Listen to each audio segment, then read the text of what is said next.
إنه لقرآن كريم في كتاب مكنون لا يمسه إلا المطهرون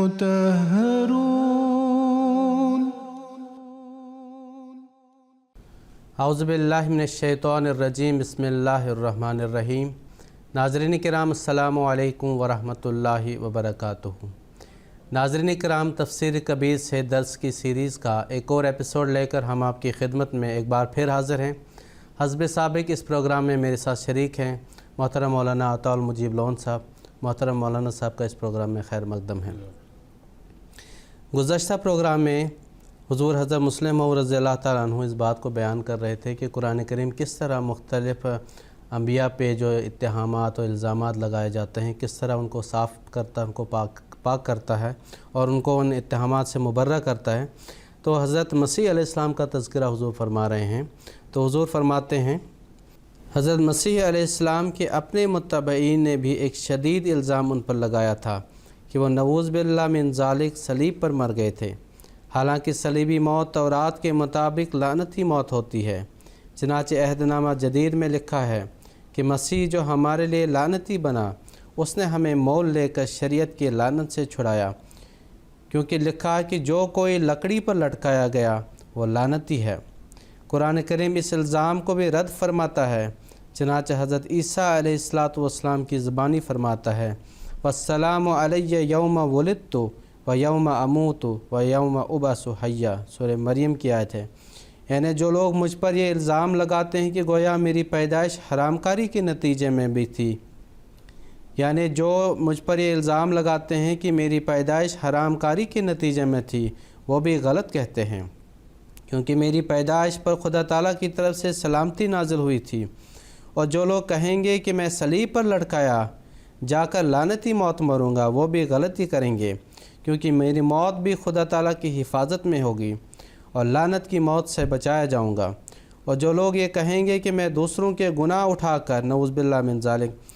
3 دن سزا بھگتوں گا، وہ بھی غلطی کریں گے، کیونکہ میرا بعث بعد الموت بھی خدا تعالیٰ کی سلامتی سے شروع ہوگا۔ حضرت مسیح کا مسیحیوں کی مذمومہ صلیبی موت کے بعد دوزخ میں جانا اور گویا ان کی موت کا لعنت کے اثر کے نیچے ہونا انجیل نقودیمس سے ثابت ہے۔ نیز پطرس کی انجیل ہے میں لکھا ہے کیونکہ مسیح نے بھی ایک بار گناہوں کے واسطے دکھ اٹھایا، یعنی راست بازوں نے ناراستوں کے لیے، تاکہ وہ ہم کو خدا کے پاس پہنچائے کہ وہ جسم کے حق میں تو مارا گیا لیکن روح میں زندہ کیا گیا، جس میں ہو کے اس نے ان روحوں کے پاس جو قید تھی جا کے منادی کی جو آگے نافرما بردار تھیں، جس وقت کہ خدا کا صبر نوح کے دنوں میں جب کشتی تیار ہوئی تھی انتظار کرتا۔ بائبل کی تفسیر میں جو میتھیو پول کی تصنیف شدہ ہے، قید سے مراد دوزخ لیا گیا ہے۔ 5واں ستون مذہب کا خود انسان کا وجود ہے، کیونکہ وہ محبت وحی ہے۔ اس ستون کو بھی بعض مذاہب نے گرانے کی کوشش کی ہے۔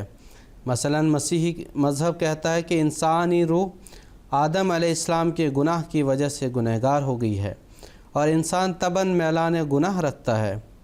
رومیو باب 5 میں لکھا ہے پس جس طرح ایک آدمی کے سبب سے گناہ دنیا میں آیا اور گناہ کے سبب سے موت آئی اور یوں موت سب آدمی میں پھیل گئی، اس لیے سب نے گناہ کیا۔ اور ہندو مذہب بھی ظاہر کرتا ہے کہ گویا انسان تمام کوششوں کے باوجود پاک نہیں ہو سکتا اور بار بار جرموں میں ڈالا جاتا ہے۔ ستیارتھ پرکاش۔ قرآن کریم نے ان مذاہب کے برخلاف انسانی فطرت کی برات کی اور وہ فرماتا ہے وَنَفْسٍ وَمَا سَوَّاهَا فَأَلْهَمَهَا فُجُورَهَا وَتَقْوَاهَا قَدْ أَفْلَحَ مَنْ زَكَّاهَا وَقَدْ خَابَ مَنْ دَسَّاهَا۔ سورہ شمس۔ یعنی ہم نفس انسانی کو بطور شہادت کے پیش کرتے ہیں کہ اسے ہم نے سب عیوب سے پاک پیدا کیا ہے، اس کی فطرت میں نیکی اور بدی کے پہچاننے کی طاقت رکھی ہے۔ چنانچہ جو شخص اپنی روح کو بیرونی ملونیوں سے پاک رکھتا ہے وہ کامیاب ہو جاتا ہے، اور جو شخص اس کی جبلی پاکیزگی کو دنیاوی آلائشوں سے گدلا کر دیتا ہے اسے اس کے اعلیٰ مقام سے نیچے گرا دیتا ہے، وہ ناکام ہو جاتا ہے۔ یعنی انسانی روح اصل میں پاکیزگی لے کر آتی ہے اور بعد میں لوگ اسے گندہ کر دیتے ہیں۔ یہ نہیں کہ آدم یا کسی اور کے گناہ کی وجہ سے وہ ناپاک ہو گئی ہے۔ اسی طرح تناسخ کے چکر کا اس طرح رد کرتا ہے، الذین تتوفاہم الملائکۃ طیبین یقولون سلام علیکم ادخلوا الجنۃ بما کنتم تعملون،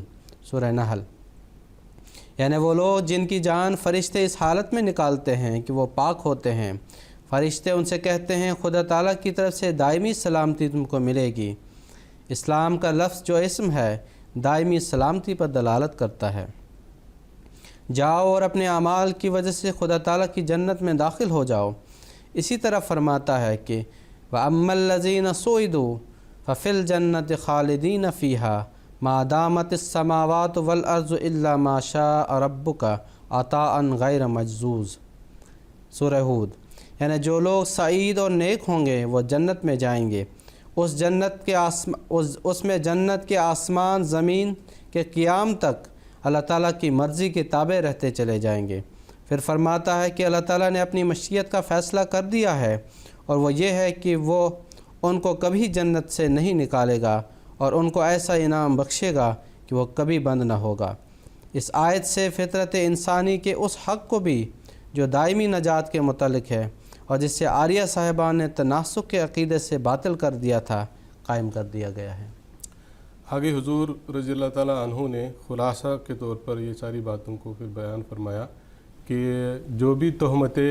مذہب کے اہم امور یعنی اللہ تعالیٰ پر، ملائکہ پر، کلام الہی پر اور پھر فطرت انسانی پر اور انبیاء پر جو تہمت مذاہب کی طرف سے یا فلاسفروں کی طرف سے لگائی جاتی تھیں، اسلام نے ان کو بالکل صاف کیا ہے اور بالکل پاک کیا ہے۔ چنانچہ حضور فرماتے ہیں خلاصہ یہ کہ تمام اہم امور جو مذہب سے تعلق رکھتے ہیں ان کے متعلق جو تہمتیں مختلف مذاہب کے پیرووں یا فلاسفروں نے لگائی تھیں، اسلام نے ان کو دور کیا ہے اور ہر ایک تہمت سے خدا تعالیٰ کو، ملائکہ کو، کلام الہی کو، انبیاء کو اور فطرت انسانی کو بری کیا ہے۔ اور یہ ایسی خوبی ہے جو کسی کتاب میں اس کی موجودہ حالت میں نہیں پائی جاتی، اور صرف قرآن کریم ہی ہے جو سب تہمتوں سے ان مبارک وجودوں اور اصولوں کو پاک کرتا ہے جو مذہب کے لیے بمنزلہ ستون کے ہیں۔ اور یہ ایسا امر ہے کہ اگر قرآن کریم اس کے سوا اور کوئی کام بھی نہ کرتا تو صرف یہی کام دوسرے ادیان کی موجودگی کے باوجود اس کی ضرورت کو ثابت کرنے کے لیے کافی تھا۔ پھر حضور آگے فرماتے ہیں ظاہر ہے کہ جس کے دل میں خدا تعالیٰ کی نسبت بدظنی ہوگی اور وہ اس کی طاقتوں کے بارے میں شک میں ہوگا، وہ اس سے کامل تعلق پیدا کر کے اس کی بے پایہ رحمت سے فائدہ نہیں اٹھا سکے گا، اور جو ملائکہ کی نسبت بدظن ہوگا وہ ملائکہ سے تعلق جوڑ کر ان کی پاکیزہ تحریکوں سے فائدہ نہ اٹھا سکے گا، اور جو انبیاء سے یا ان میں سے کسی سے بدظن ہوگا وہ ان کے اعلیٰ نمونہ سے فائدہ نہ اٹھا سکے گا، اور جو کلام الہی کے متعلق شبہ میں ہوگا وہ اس کی پاک کرنے والی تاثیرات سے محروم رہے گا، اور جو انسانی فطرت سے بدظن ہوگا وہ اپنے نفس کو پاک کرنے کی جد و جہد اس عزم اور ارادہ سے محروم رہے گا جو پاکیزگی کے حصول کے لیے ضروری ہے۔ بس لا ریب فیہ کے مطابق تعلیم دے کر قرآن کریم نے انسان کو نیکی کے سرچشموں سے فائدہ اٹھانے، نیک نمونوں کو خضر راہ بنانے اور نہ ٹوٹنے والی امید کو اپنے دل میں جگہ دینے کی ایک ایسی راہ کھول دی ہے جو اس کی نجات کی ضامن اور اس کی کامیابی کی کفیل ہو جاتی ہے۔ جیسا کہ بتایا جا چکا ہے ریبن کے دوسرے معنی شک کے ہیں، پس لا ریب فیہ کے یہ معنی بھی ہیں کہ قرآن کریم کی صداقت کا ایک مزید ثبوت اور اس کی ضرورت حقہ کا ایک زبردست گواہ یہ ہے کہ اس میں کسی قسم کا شک نہیں۔ جو لوگ عربی زبان سے ناواقف ہونے کے باوجود قرآن کریم پر اعتراض کرنے میں جلدی کرتے ہیں، انہوں نے اس جملہ کے صرف یہی معنی کیے ہیں اور پھر اس پر یہ اعتراض کیا ہے کہ قرآن کریم نے یہ دعویٰ کر کے کہ اس میں کوئی شک نہیں، گویا خود اپنے مشکوک ہونے کا اعتراف کیا ہے۔ کیونکہ جب دل میں چور نہ ہو تو انسان کو یہ خیال ہی نہیں ہو سکتا کہ لوگ مجھ پر جھوٹا ہونے کا الزام لگائیں گے۔ اس اعتراض کا جواب یہ ہے، جو یہ اعتراض کھڑا کیا گیا ہے، بعض مستشرقین بھی یہ اعتراض اٹھاتے ہیں، اس کا جواب دیتے ہوئے حضور رضی اللہ تعالیٰ عنہ فرماتے ہیں، اس اعتراض کا جواب یہ ہے کہ اس نادان معترض کو یہ بھی معلوم نہیں کہ سورہ بقرہ رسول کریم صلی اللہ علیہ وسلم کی ابتدائی وحی نہیں ہے کہ یہ سمجھا جائے کہ اپنے دل کے خدشہ کی وجہ سے شک کی نفی کی گئی ہے، بلکہ یہ صورت تو مدینہ منورہ میں نازل ہوئی ہے، جبکہ قرآن کریم کو نازل ہوتے ہوتے 13 سال سے زائد گزر چکے تھے، اور اس عرصہ میں کفار ہزاروں شبہات قرآن کریم کے بارے میں پیش کر چکے تھے۔ پس اس قدر عرصہ تک دشمنوں کے اعتراضات لینے کے بعد بھی اگر قرآن کریم کا حق نہیں کہ وہ یہ کہے کہ اس میں کوئی شک کی بات نہیں، تو اس کے یہ معنی ہوں گے کہ جو سچا ہو اسے کبھی یہ نہیں کہنا چاہیے کہ وہ سچا ہے، ورنہ اس کی سچائی میں شک پڑ جائے گا۔ یہ دعویٰ بالبداہت باطل ہے، اور کبھی کسی عقل مند نے اسے قبول نہیں کیا، نہ کبھی کسی صادق نے اس پر عمل کیا ہے، اور یہ نقطہ صرف رومن قرآن کے مصنف کے ہی ذہن میں آیا ہے، اور ریون ویری ہی ایک ایسے شخص ہیں جن کو اس خلاف عقل دعویٰ کی تصدیق کی توفیق ملی ہے۔ حضور فرماتے ہیں، مگر افسوس ہے کہ ان دونوں پادریوں کو خود اپنی مذہبی کتب پر غور سے مطالعہ کرنے کا کبھی موقع نہیں ملا۔ اگر وہ اپنی مذہبی کتب کا غور سے مطالعہ کرتے تو انہیں معلوم ہوتا کہ وہ یہ اعتراض قرآن کریم کی صداقت کے خلاف نہیں کر رہے، بلکہ خود اپنی کتب کے خلاف کر رہے ہیں۔ چنانچہ مندرجہ ذیل حوالے، جو بہت سے حوالوں میں سے چند ہیں، ثابت کرتے ہیں کہ بالکل اس قسم کے محاورات بائبل میں بھی استعمال ہوئے ہیں۔ چنانچہ چند مثالیں حضور نے بیان فرمائی۔ امثال کی مثال حضور نے دی جس میں لکھا ہے، میرے منہ کی ساری باتیں صداقت سے ہیں، ان میں کچھ ٹیڑھا ترچھا نہیں۔ پھر یسیہ کا حوالہ دیا حضور نے کہ میں خداوند سچ کہتا ہوں اور راستی کی باتیں فرماتا ہوں۔ پھر تمتاؤس کا حوالہ دیا حضور نے کہ یہ بات سچ اور کمال قبولیت کے لائق ہے۔ پھر ایک اور حوالہ دیا حضور نے، یہ بات سچ ہے، اور ایک اور حوالہ یوں بیان کیا کہ یہ باتیں سچ اور برحق ہیں۔ پھر ان حوالوں کے تعلق سے حضور فرماتے ہیں، ان حوالہ جات سے ظاہر ہے کہ اپنی سچائی پر زور دینے کے لیے عہد نامہ قدیم اور جدید دونوں نے بالکل قرآن کریم کے مشابہ الفاظ استعمال کیے ہیں، اور اگر اس قسم کے محاوروں کے استعمال سے یہ ثابت ہوتا ہے کہ قائل یعنی کہنے والا اپنی سچائی کی نسبت شبہ رکھتا ہے، تو یہ شبہ بہت زیادہ مصنفین عہد نامہ قدیم اور جدید کے دل میں پایا جاتا تھا، مگر حق یہ ہے کہ یہ اعتراض نہ بائبل پر پڑتا ہے نہ قرآن کریم پر، کیونکہ جب شبہات پیش کیے جائیں تو اپنے دعویٰ کی سچائی پر زور دینے کے لیے ایسے کلمات کا استعمال شک پر نہیں بلکہ یقین پر دلالت کرتا ہے، اور قرآن کریم میں یہ الفاظ ابتدائی صورتوں میں استعمال نہیں کیے گئے بلکہ ایک لمبے عرصہ کی مخالفت کے بعد استعمال کیے گئے۔ اوپر کا جواب امر واقعہ کے لحاظ سے ہے، ورنہ میرے نزدیک اس کتاب میں جو عالم الغیب خدا کی طرف سے نازل ہوئی ہو، اگر شروع میں بھی ایسے کلمات پائے جائیں تو کسی شک پر دلالت نہیں کرتے، کیونکہ گو بندہ نہیں جانتا کہ اس کے دعویٰ لوگ کس نگاہ سے دیکھیں گے، مگر خدا تعالیٰ تو جانتا ہے کہ اس کے نازل کردہ کلام سے لوگ کس طرح پیش آئیں گے، اور وہ اپنے علم کی بنا پر ایسے کلمات شروع میں ہی استعمال کر سکتا ہے، اور اس کا ایسا کرنا اس کے متشکک ہونے کا ثبوت نہ ہوگا بلکہ اس کے عالم الغیب ہونے کا ثابت ہوگا۔ اوپر کے جوابات اس امر کو تسلیم کر کے دیے گئے ہیں کہ لا ریب فیہ کا فقرہ محض صداقت قرآن کریم کی تاکید کے لیے استعمال ہوا ہے، مگر میرے نزدیک ریبون کے معنی اگر صرف شک کے بھی کیے جائیں تو اس صورت میں بھی یہ صرف صداقت کی تاکید کے طور پر استعمال نہیں ہوا بلکہ اپنے اندر مزید صداقتیں رکھتا ہے جو قرآن کریم کے سچے ہونے کے دلائل پر مشتمل ہے۔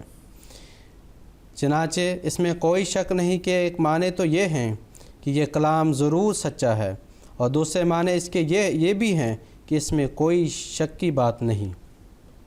میں حل لغات کے موقع پر ثابت کر چکا ہوں کہ رائبن اس شک کو نہیں کہتے جو تحقیق کے راستہ میں ممد ہو۔ اور جس پر علمی ترقی کا مدار ہے، بلکہ رائبون اس شک کو کہتے ہیں جو بلا وجہ و بدظنی پر مبنی ہو، اور ان معنوں کی روح سے اس میں کوئی رائب نہیں کہ یہ معنی ہیں کہ قرآن کریم میں کوئی ایسی بات نہیں جو بدظنی اور صداقت کے انکار پر مشتمل ہو، یعنی اس میں جس قدر امور ہیں وہ تحقیقی ہیں، ظنی نہیں۔ اور یہ امر ظاہر ہے کہ قرآن کریم کا یہ دعویٰ کہ اس میں جس قدر امور ہیں تحقیقی ہے، ظنی نہیں، کوئی معمولی دعویٰ نہیں، بلکہ اگر یہ دعویٰ ثابت ہو جائے تو اس سے قرآن کریم کی صداقت پر ایک زبردست شاہد مہیا ہو جاتا ہے۔ چنانچہ ہم دیکھتے ہیں کہ قرآن میں جس قدر امور بھی بیان کیے گئے ہیں سب کے لیے دلائل مہیا کیے گئے ہیں۔ مثلاً بائبل، وید اور دیگر کتب خدا تعالیٰ کے وجود کو پیش کرتی ہیں، مگر اس کو ایک دعویٰ کے طور پر پیش کرتی ہیں، اس کے لیے کوئی دلیل نہیں دیتی۔ مگر قرآن کریم اگر خدا تعالیٰ پر ایمان لانے کا حکم دیتا ہے تو ایسا مطالبہ کرنے کی تائید میں دلائل بھی دیتا ہے، اور اللہ تعالیٰ کے وجود کو زبردست شواہد سے ثابت کرتا ہے۔ اسی طرح اگر وہ ملائکہ پر ایمان لانے کا حکم دیتا ہے تو ملائکہ کے موجود ہونے کا ثبوت بھی دیتا ہے۔ اگر وہ قبولیت دعا کا عقیدہ پیش کرتا ہے تو اس کی تائید میں دلیلیں بھی دیتا ہے۔ اگر انبیاء پر ایمان لانے کو کہتا ہے تو ان کی صداقت کے ثبوت بھی بہم پہنچاتا ہے۔ اگر بعث بعد الموت منواتا ہے تو اس میں عقیدہ کو براہین قویہ سے ثابت بھی کرتا ہے۔ غرض کوئی ایسا عقیدہ نہیں جسے قرآن کریم پیش کرتا ہو اور اس کی صداقت کے ثبوت میں اس نے دلائل بھی نہ دیے ہوں۔ چنانچہ ان امور کی تفصیل قرآن کریم کی مختلف آیات کی تفسیر میں آگے چل کر بیان ہوگی۔ پس لا ریب فیہ کہہ کر قرآن کریم نے اس امر کو پیش کیا ہے کہ گو قرآن کریم ایک کامل کتاب ہے، یعنی ہر ضروری امر کے متعلق اس میں بحث کی گئی ہے، پھر بھی وہ ظنی اور شکی امور کو پیش نہیں کرتا، بلکہ ہر امر کی دلیل ساتھ دیتا ہے اور تحقیق کے ساتھ ہر مسئلہ کو پیش کرتا ہے۔ اور یہ امر قرآن کریم کی افضلیت کا ایک زبردست ثبوت ہے، کیونکہ یہ امر تو آسان ہے کہ ایک دو امور جو تحقیقی طور پر ثابت ہو چکے ہوں ان کو بدلائل بیان کر دیا جائے، لیکن یہ امر نہایت مشکل ہے کہ ہر ضروری امر کے متعلق بحث بھی کی جائے اور پھر ہر بات کا دلائل کے ساتھ ثابت بھی کیا جائے، اور ظن اور گمان کی حد سے نکال کر یقین اور وثوق کے مقام پر کھڑا کر دیا جائے۔ ظاہر ہے کہ جو کتاب نے تمام دعاوی کو اس طرح پیش کرے گی اس کے سچا ہونے میں کسی منصف مزاج کو شک اور تردد نہ ہو سکے گا۔ آگے حضرت مسلم موعود رضی اللہ تعالیٰ عنہ نے لا ریب فیہ کے جو الفاظ ہیں اس کے یہ معنی بھی بیان فرمائے کہ یہ آخری ہدایت ہے جو قرآن مجید کی صورت میں اللہ تعالیٰ نے نازل فرمائی، اور یہ بھی فرمایا کہ ان الفاظ میں یہ پیشگوئی بھی ہے کہ یہ شریعت جو ہے آگے کبھی بھی منسوخ نہیں ہوگی بلکہ ہمیشہ کے لیے قائم رہے گی۔ چنانچہ اس سلسلے میں حضور آگے فرماتے ہیں لا ریب فیہ کے ایک معنی یہ بھی ہیں کہ قرآن کریم کے محفوظ ہونے میں کوئی شک نہیں، اور ذالک الکتابوں کے بعد یہ الفاظ اس مضمون پر دلالت کرتے ہیں کہ اس کتاب کے بعد کوئی اور کتاب نازل نہ ہوگی اور یہ دنیا کے لیے آخری ہدایت نامہ ہے، کیونکہ جیسا کہ بتایا جا چکا ہے ذالک الکتابوں کا ایک مفہوم یہ ہے کہ یہ کامل کتاب ہے اور تمام انسانی ضروریات کے پورا کرنے کا سامان اس میں موجود ہے۔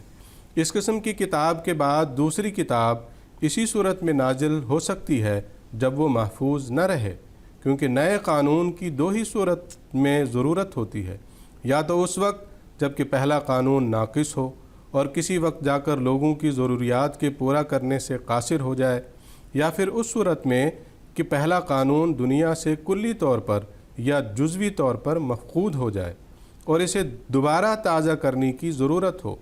سو ذالک الکتابوں کے بعد لا ریب فیہ فرما کر یہ بتایا کہ یہ کامل کتاب ہمیشہ زمانہ کی دست برد سے محفوظ رہے گی، اور کوئی زمانہ ایسا نہ آئے گا کہ اس کے بارے میں یہ شک کیا جا سکے کہ آیا اس کے الفاظ وہی ہیں جو کسی وقت میں خدا تعالیٰ کی طرف سے نازل ہوئے تھے، یا ان میں کوئی تغیر تبدل ہو گیا ہے۔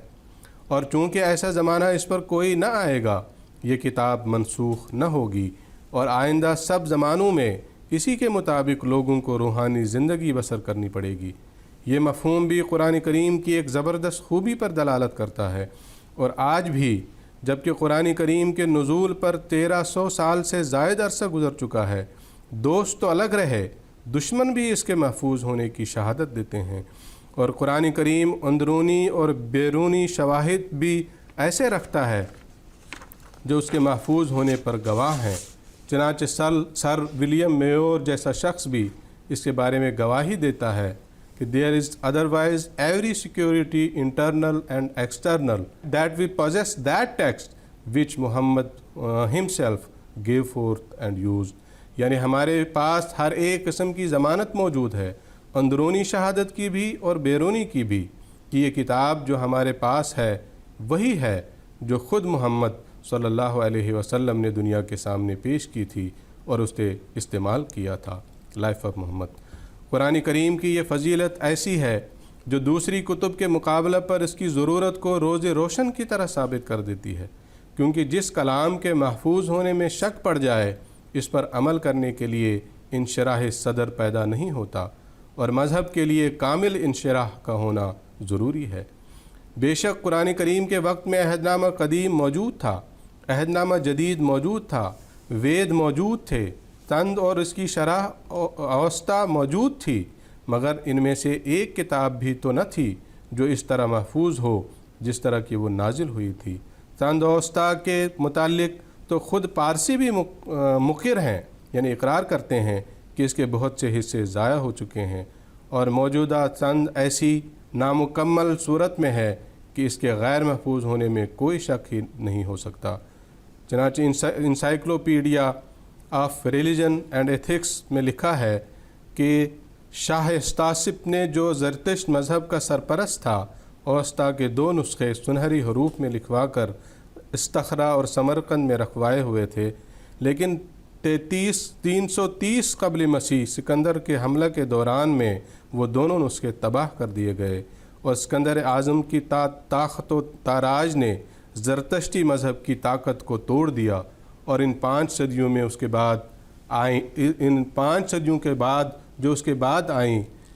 سیلیسیڈ اور پارتھین کا عہد حکومت زرتشتی مذہب کی تاریخ میں تاریکی اور پستی کا زمانہ ہے، جس کے نتیجہ میں اصل مذہبی کتابوں کا بہت بڑا حصہ ضائع ہو گیا۔ باوجود اس غفلت کے جو اس کے نتیجے میں پیدا ہوئی، مذہبی کتب کے معتدب حصہ متفرق کتابوں میں اور علماء کے حافظہ میں یاد رہے۔ وید بھی غیر محفوظ ہیں، حضور فرماتے ہیں وید بھی غیر محفوظ ہیں، ان کے مختلف نسخے آپس میں اس قدر اختلاف رکھتے ہیں کہ ان کے متغیر ہونے کی ایک کھلی دلیل ہیں، حتیٰ کہ منتروں کے منتر بعض نسخوں میں موجود ہیں اور بعض میں نہیں، اور بعض میں عبارت کسی طرح ہے اور بعض میں کسی طرح ہے۔ چنانچہ زمانہ قدیم کے ہندو علماء میں سے ایک عالم نے آج سے کئی صدیاں قبل وید کے محرف ہونے کے متعلق ان الفاظ میں گواہی دی کہ وید بیاس نے تو دوپر یگ میں 4 ویدوں کا ذکر کیا ہے، لیکن رشیوں کی اولاد نے علم کی خامی کی وجہ سے ویدوں کو ایک دوسرے سے مختلف بنا دیا، کہیں منتروں کے ساتھ برہمن بھاگ تفسیری حصہ شامل کر دیا، اور کہیں اعراب اور الفاظ کے فرق سے رگ، یجر اور سام وید کو کئی طرح کا بنا دیا۔ بعض جگہ ازراہ تشریح و عام خیالات کے ذریعہ نیز کلپ سوتروں کو ایشوری کلام میں شامل کر کے انہیں مختلف شکلوں میں تبدیل کیا گیا ہے۔ آگے حضور فرماتے ہیں ویدوں کے غیر محفوظ ہونے کے متعلق جو کچھ اوپر لکھا گیا ہے اس کی تائید زمانہ حال کے ہندو اور آریہ سماجی پنڈت بھی کرتے ہیں، جس سے وید کی موجودہ حالت کا پتہ لگتا ہے۔ چنانچہ پنڈت جے دیو شرما اپنے سام وید بھاش یعنی اس کی تفسیر کے صفحہ نمبر 295 میں لکھتے ہیں کہ سام وید کے کئی نسخوں میں آرنیک کانڈ یعنی باب نہیں ہے۔ اسی طرح پنڈت تلسی رام سوامی اپنے سام وید بھاش میں لکھتے ہیں کہ سام وید کا جو نسخہ پنڈت ستیہ بھرت سام شرمی نے چائے کیا ہے اس میں مہانامنی سوکت نہیں ہے، حالانکہ یہ آرنیک کانڈ اور ہانامی سوکت آریوں کے شائع کردہ نسخہ مطبوعہ اجمیر میں موجود ہیں۔ یعنی حضور یہ بعض حوالے پیش کر کے بیان فرما رہے ہیں کہ بعض ویدوں میں موجود ہیں اور بعض ویدوں میں یہ موجود نہیں ہیں، جو اس بات کا قطعی ثبوت ہے کہ ان میں تحریف اور تبدیل ہوئی ہے۔ مگر جو سام وید بنارس میں شائع ہوا ہے اس میں یہ دونوں باب نہیں پائے جاتے۔ ان دونوں میں 65 منتر ہیں جو بعض نسخوں میں ہیں اور بعض میں نہیں۔ یہی حالت رگ وید، یجر وید اور اتھر وید کی ہے۔ چنانچہ اتھر وید کی تحریف کے متعلق پنڈت ویدک منی نے تو یہاں تک لکھ دیا ہے کہ حقیقت میں جتنی بری حالت اتھر وید کی ہوئی ہے اتنی اور اسی وید کی نہیں ہوئی۔ سائن آچاریہ کے بعد بھی کئی سوکت یعنی باب اس میں شامل کیے گئے ہیں۔ تو اس طرح مختلف مثالیں دے کر حضور رضی اللہ تعالیٰ عنہ نے اس بات کو ثابت کیا ہے یہاں پر کہ کس طرح ان مذہبی کتابوں میں تحریف ہوئی ہے اور وہ بدل گئی ہیں، لیکن اللہ تعالیٰ کے فضل سے قرآن مجید اب بھی اپنی اصل حالت میں موجود ہے۔ یہ آگے حضور تورات کے غیر محفوظ ہونے کے بارے میں کچھ دلائل دے رہے ہیں۔ حضور فرماتے ہیں تورات بھی اپنے غیر محفوظ ہونے پر شاہد ہے۔ مثلا تورات میں جو حضرت موسیٰ کی کتاب میں لکھا ہے، سو خداوند کا بندہ موسیٰ خداوند کے حکم کے موافق مواب کی سرزمین میں مر گیا اور اس نے اسے مواب کی ایک دوسری وادی میں بیت فگور کے مقابل گاڑا، پر آج کے دن تک کوئی اس کی قبر کو نہیں جانتا، استثناء۔ پھر آگے لکھا ہے اب تک بنی اسرائیل میں موسیٰ کی مانند کوئی نبی نہیں اٹھا جس سے خداوند آمنے سامنے آشنائی کرتا۔ حضور فرماتے ہیں اب ہر شخص سمجھ سکتا ہے کہ موسیٰ پر یہ کلام نازل نہیں ہو سکتا تھا کہ پھر موسیٰ مر گیا اور اب تک اس جیسا شخص کوئی پیدا نہیں ہوا۔ ضرور ہے کہ یہ فقرہ تورات میں موسیٰ کی وفات کے لمبے عرصہ بعد بڑھایا گیا ہو۔ واضح الحاقی عبارتوں کے علاوہ بائبل میں ایسے اختلافات بھی پائے جاتے ہیں جن کی موجودگی میں کسی صورت میں بھی یہ نہیں کہا جا سکتا کہ یہ کتاب اس شکل میں موجود ہے جس شکل میں حضرت موسیٰ علیہ السلام پر نازل ہوئی، کیونکہ خدا تعالیٰ کے کلام میں اختلاف نہیں ہو سکتا۔ مثال کے طور پر چند اختلافات ذیل میں درج کیے جاتے ہیں۔ حضور لکھتے ہیں پیدائش باب میں لکھا ہے کہ اللہ تعالیٰ نے پہلے حشرات الارض و جنگلی جانور پیدا کیے اور اس کے بعد انسان کو پیدا کیا، لیکن پیدائش کے دوسرے باب میں لکھا ہے کہ آدم کی پیدائش کے بعد جانور اور آسمان کے پرندوں کو بنایا گیا، آیت 19۔ اسی طرح حضرت نوح علیہ السلام کے متعلق پیدائش باب 7 میں لکھا ہے خدا تعالیٰ نے حضرت نوح علیہ السلام کو کہا سب پاک جانوروں میں سے 7 نر اور اس کے مادے اپنی کشتی میں رکھ لے، اور نوح نے ایسا ہی کیا۔ لیکن اسی باب کی 8 اور 9 آیت میں لکھا ہے کہ پاک چارپائیوں میں سے 2 نر اور مادے نوح کی کشتی میں داخل ہوئے، جیسے کہ خدا نے فرمایا تھا۔ گویا ایک ہی جگہ پر 2-3 آیتوں کے فرق پر اس قدر اختلاف پیدا ہو گیا۔ 2-3 آیتوں پہلے تو کہا گیا تھا کہ خدا تعالیٰ نے 7 جانوروں کو رکھنے کا حکم دیا تھا اور نوح نے 7 جانور ہی رکھے، لیکن 2-3 آیتوں بعد یہ کہا گیا کہ خدا نے 2 جانور رکھنے کا حکم دیا تھا اور نوح علیہ السلام نے 2 جانور ہی رکھے۔ اس قسم کے 20 اختلافات تورات میں پائے جاتے ہیں، جس سے صاف طور پر معلوم ہوتا ہے کہ یہ کتاب اس شکل میں موجود نہیں جس شکل میں کہ موسیٰ علیہ السلام پر نازل ہوئی تھی، اور نہ ایسے صریح اختلافات پائے نہ جاتے۔ اناجیل کی بھی یہی حالت ہے۔ اول تو اس امر کا کوئی ثبوت ہی نہیں ہے کہ کون سی انجیل الہامی ہے اور کون سی اناجیل نہیں۔ اس میں سے بلا کسی دلیل کے محض قرعہ ڈال کر 4 انجیلوں کا انتخاب کر لیا گیا ہے اور یہ فیصلہ کر دیا گیا ہے کہ یہ زیادہ معتبر ہیں۔ پھر جو 4 انجیلیں منتخب کر کے بنیادی کتب قرار دی گئی ہیں، ان میں بھی مسیح کا کلام بہت تھوڑا ہے اور خدا تعالیٰ کا کلام تو اس میں کوئی ہے ہی نہیں۔ ہاں، مسیح کی زبانی چند فقرات خدا تعالیٰ کی طرف منسوب ملتے ہیں، بس حقیقتاً خدا تعالیٰ کا الہام خواہ اس کے الفاظ میں ہوں یا مسیح کے الفاظ میں اناجیل میں بہت کم ہے۔ ہاں، تاریخی واقعات پر یہ کتاب مشتمل ہے جو کسی صورت میں الہام نہیں کہلا سکتے، بلکہ صرف بعض مورخوں کا نقطۂ نگاہ ہے، مگر اسی پر بس نہیں۔ ان اناجیل میں بھی جو عہد نامہ جدید میں شامل کی گئی ہیں شدید اختلاف ہے۔ نمبر 2، اس کے متعلق زمانوں کے ترجموں میں بھی باہم شدید اختلاف ہے۔ اس کے آگے حضور رضی اللہ تعالیٰ عنہ نے انہی 2 باتوں کی وضاحت بیان فرمائی ہے کہ یہ جو اناجیل جو ہیں ان میں بھی اختلاف پایا جاتا ہے اور ان کے ترجموں میں بھی اختلاف پایا جاتا ہے۔ اس کی وضاحت کرتے ہوئے آگے حضور فرماتے ہیں، پہلے دعویٰ کی تائید میں مندرجہ ذیل مثالیں پیش کی جاتی ہیں۔ متی باب 10 میں لکھا ہے کہ حضرت مسیح نے حواریوں کو یہ نصیحت کی کہ نہ سونا، نہ روپا، نہ تانبا اپنے کمر بندوں میں رکھو، راستے کے لیے نہ جھولی، نہ 2 کرتے، نہ جوتیاں، نہ لاٹھی لو۔ لیکن مرکز باب 6 میں حضرت مسیح کی نصیحت کو ان الفاظ میں بیان کیا ہے اور حکم کیا کہ سفر کے لیے سوا لاٹھی کے کچھ نہ لو، نہ جھولی، نہ روٹی، نہ اپنے کمر بند میں پیسے، مگر جوتیاں پہنو، پر 2 کرتے مت پہنو۔ یہ کیسا صریح اختلاف ہے۔ متی کا بیان ہے کہ مسیح نے کہا نہ جوتی لو نہ لاٹھی لو، مرکز کہتا ہے کہ مسیح نے یوں کہا کہ لاٹھی کے سوا کچھ نہ لو، ہاں جوتی ضرور پہنو۔ اسی طرح متی باب 27 میں لکھا ہے کہ حضرت مسیح کو صلیب کے موقع پر ان کے دونوں مصلوب ساتھیوں نے ملامت کی اور طعنے دیے۔ مرقس باب 15 میں لکھا ہے،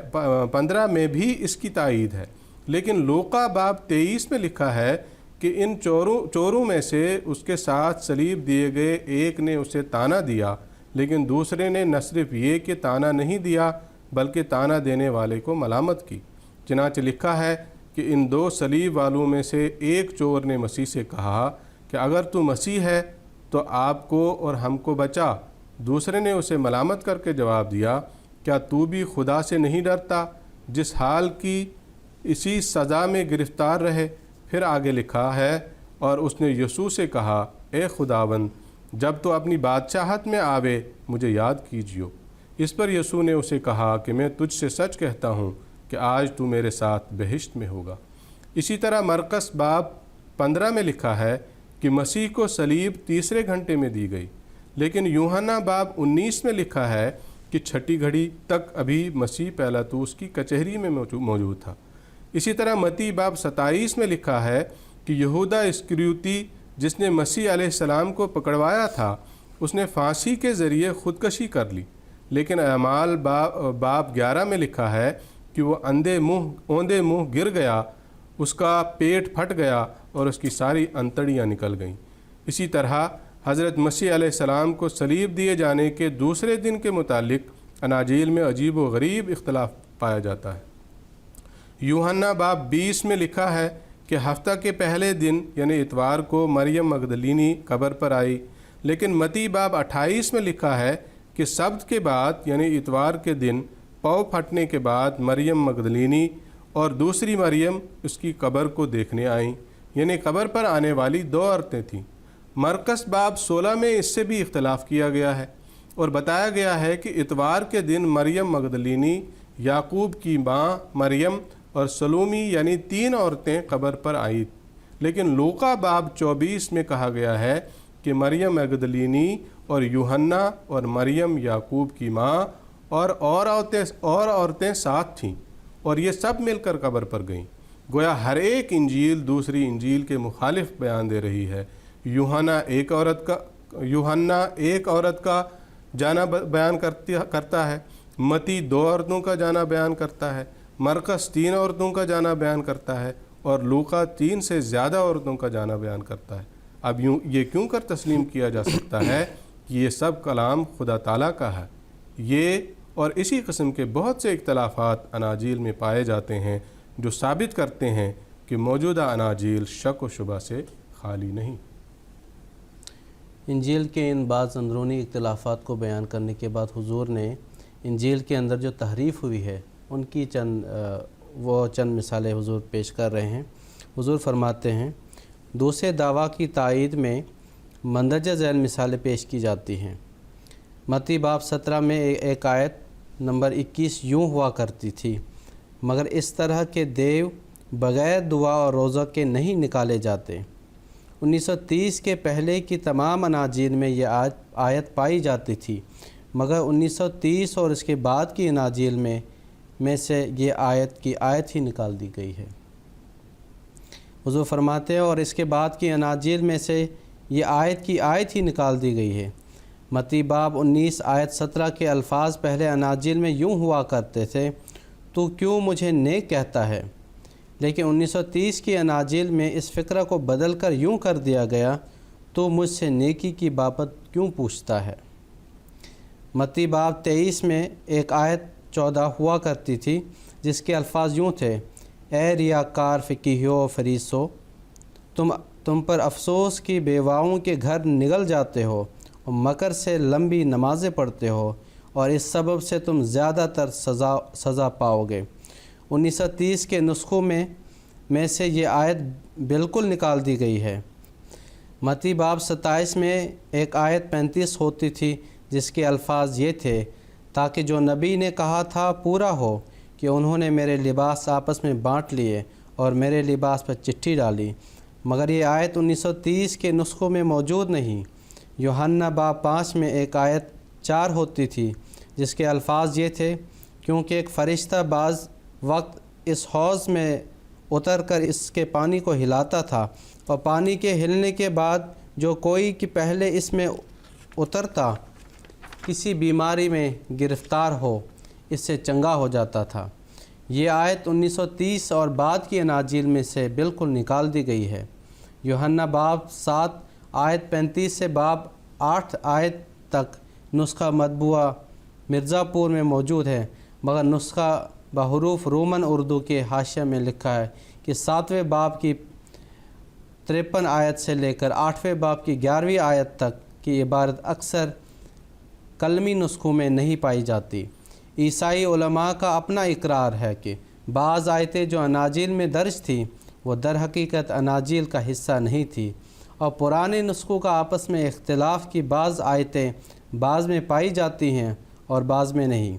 یہ امور اس بات کا صاف اور واضح ثبوت ہیں کہ موجودہ اناجیل شک و شبہ سے پاک نہیں، بلکہ اس بات کا قطعی اور یقینی ثبوت ہے کہ وہ ملاوٹ سے ہرگز محفوظ نہیں، اور خود عیسائیوں کے مسلمات کے روح سے محرف اور مبدل ہیں۔ پس ایسی کتب کی موجودگی کے باوجود، خواہ وہ خدا تعالیٰ ہی کی طرف منسوب کی جاتی ہوں، یقیناً ایک ایسی کتاب کی ضرورت تھی جس کا ہر لفظ قطعی اور یقینی ہو، اور جس کی حفاظت کا دشمن اور دوست کو اقرار ہو، اور اس ضرورت کو قرآن کریم نے پورا کیا، اور اس آیت میں اسی مضمون کی طرف اشارہ کیا گیا ہے۔ خلاصہ یہ کہ قرآن کریم کے متعلق یہ اعتراض کرنا کہ پہلی کتب کی موجودگی میں اس کی کیا ضرورت ہے، ایک بے معنی اعتراض تھا، کیونکہ محرف مبدل کتب خود ایک محفوظ کتاب کا مطالبہ کرتی تھی جس پر لوگ اس یقین سے عمل کر سکیں کہ اس کا ایک ایک لفظ خدا تعالیٰ کی طرف سے ہے۔ بس قرآن کریم نے اپنی ضرورت کی تائید میں اپنے کامل ہونے کی دلیل کے ساتھ یہ دلیل بھی پیش کی ہے کہ ایمان کے لیے اس کتاب پر کامل یقین ضروری ہے جس پر عمل کرنے کا حکم دیا جائے، اور قرآن کریم سے پہلے کی سب کتب اپنی موجودہ شکل میں مجروح اور مشکوک ہو چکی ہیں۔ بس ایک ایسی کتاب کی ضرورت پیدا ہو چکی ہے جس کے لفظ کے خدا تعالیٰ کی طرف سے ہونے میں شک نہ ہو۔ بس اس ضرورت کو پورا کرنے کے لیے قرآن کریم کو اللہ تعالیٰ نے نازل کیا تاکہ جو لوگ اس پر عمل کریں، اس یقین کے ساتھ عمل کریں یہ تمام کا تمام محفوظ، اور ہر لفظ اس کا اسی طرح ہے جس طرح خدا تعالیٰ نے نازل کیا ہے۔ یہ ایک ایسی دلیل ہے جس کے بعد کوئی شخص قرآن کریم کی ضرورت کا انکار نہیں کر سکتا، اور جس کے بعد پہلی کتب کا موجود ہونا اس کی ضرورت کو باطل نہیں کر سکتا۔ علاوہ ازیں ان الفاظ میں یہ پیشگوئی بھی کر دی گئی کہ یہ کتاب ہمیشہ محفوظ رہے گی اور کبھی بھی انسانی دست و بت کا شکار نہیں ہوگی۔ نمبر 3، ریبن کے ایک معنی ہلاکت اور تباہی کے بھی ہیں۔ ان معنوں کی روح سے لا ریبہ فیہ کہ یہ معنی ہوں گے کہ یہ کتاب نہ صرف سب خوبیوں کی جامع ہیں بلکہ سب نقائص سے پاک ہے، کیونکہ بعض دفعہ ایک نسخہ کسی خاص مرض کے لیے مفید تو ہوتا ہے لیکن اس فائدہ کے ساتھ بعض اور نقصان بھی پہنچا دیتا ہے۔ بس ان الفاظ میں یہ بتایا گیا ہے کہ جو ضرورت بھی انسان کو مذہب کے بارے میں پیدا ہو، قرآن کریم اس کو پورا کرتا ہے، اور ساتھ ہی اس میں یہ خوبی بھی ہے کہ اس پر عمل کرنے سے کسی اور جہت سے انسان کی روحانیت کو نقصان بھی نہیں پہنچتا۔ چنانچہ اس بارے میں اللہ تعالیٰ سورہ طٰہٰ میں فرماتا ہے: ما انزلنا علیک القرآن لتشقی، یعنی اس قرآن کریم میں کوئی ایسی بات نہیں جس سے انسان دین یا دنیا میں نقصان اٹھائے، بلکہ اس کے لیے یہ مفید ہے اور بے ضرر بھی ہے۔ اس بارے میں بھی آئندہ تفسیر میں کچھ اور مثالیں پیش کی جائیں گی، حضور فرما رہے ہیں، جن سے معلوم ہوگا کہ قرآن کریم میں کوئی ایسی بات نہیں جس سے انسان کی روحانیت یا اخلاق کو نقصان پہنچتا ہو، بلکہ وہ خالص خیر ہی خیر ہے، اور یہ امر بھی اسے دوسری کتب پر ایک زبردست فوقیت عطا کرتا ہے۔ آگے حضور رضی اللہ تعالیٰ عنہ نے رائبن کے ایک معنی حاجتن کے بیان فرمائے ہیں، اور اس کی روشنی میں فرمایا کہ اس لحاظ سے اس کے یہ معنی بنتے ہیں کہ کوئی بھی دینی ضرورت کی چیز نہیں جو قرآن مجید میں بیان نہیں ہوئی ہے، بلکہ تمام ضروری چیزیں جو ہیں دینی امور کے تعلق سے وہ قرآن کریم میں بیان ہو چکی۔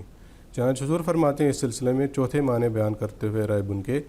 کہ چوتھے معنی رائبن کے حاجتن کے بتائے گئے تھے۔ ان معنوں کے روح سے لا ریب فیہ کے معنی یہ ہوں گے کہ اس کتاب میں کوئی دینی امر بیان کرنے سے رہ نہیں گیا، بلکہ سب ضروری امور اس میں بیان کر دیے گئے ہیں۔ چنانچہ یہ فضیلت بھی قرآن کریم میں پائی جاتی ہے، اور وہ ایک ایسی جامع کتاب ہے کہ کوئی انسانی ضرورت ایسی نہیں جس کے متعلق اس میں شافی تعلیم موجود نہیں، کوئی اعتقادی اور کوئی عملی اور کوئی اخلاقی اور کوئی اقتصادی اور کوئی مدنی امر نہیں جس کے بارے میں قرآن کریم میں بحث نہ کی گئی ہو اور اس کے متعلق تفصیلی ہدایت نہ دی گئی ہو، بلکہ باوجود قلیل الحجم ہونے کے قرآن کریم میں سب ضروری امور پر اس طرح روشنی ڈالی گئی ہے کہ انسان حیران ہو جاتا ہے اور اسے قرآن کریم کا ایک زبردست معجزہ تسلیم کرنے پر مجبور ہو جاتا ہے، اور اسے قرآن کریم کا ایک زبردست معجزہ تسلیم کرنے پر مجبور ہو جاتا ہے۔ اس خوبی کی طرف شروع سے اس کے دشمنوں کی نگاہ بھی پڑتی چلی آئی ہے۔ چنانچہ احادیث میں آتا ہے کہ قال رجل من الیہود لعمر بن الخطاب یا امیر المومنین لو علینا انزلت هذه الآیۃ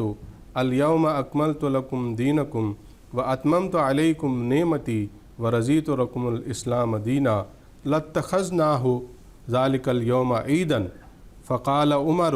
انی لعالم ای یوم انزلت هذه الآیہ انزلت یوم عرفۃ فی یوم الجمعہ۔ ترمذی کی یہ روایت ہے کہ ایک یہودی حضرت عمر رضی اللہ عنہ کو ملا اور کہنے لگا کہ اگر ہم پر آیت الیوم اکملت لکم دینکم اترتی جس میں یہ بتایا گیا ہے کہ قرآن مجید میں کوئی دینی امر بیان کرنے سے رہ نہیں گیا بلکہ سب ضروری امور اس میں بیان کر دیے گئے ہیں اور قرآن مجید کامل کتاب ہے، تو ہم اس دن کو جس دن وہ آیت اترتی عید کا دن مقرر کرتے اور خوشی مناتے کہ ہماری شریعت کامل شریعت ہے۔ حضرت عمر رضی اللہ عنہ نے جواب دیا کہ مجھے خوب یاد ہے کہ کب اور کہاں یہ آیت نازل ہوئی۔ یہ آیت حج کے ایام میں یوم عرفہ میں جمعہ کے روز نازل ہوئی،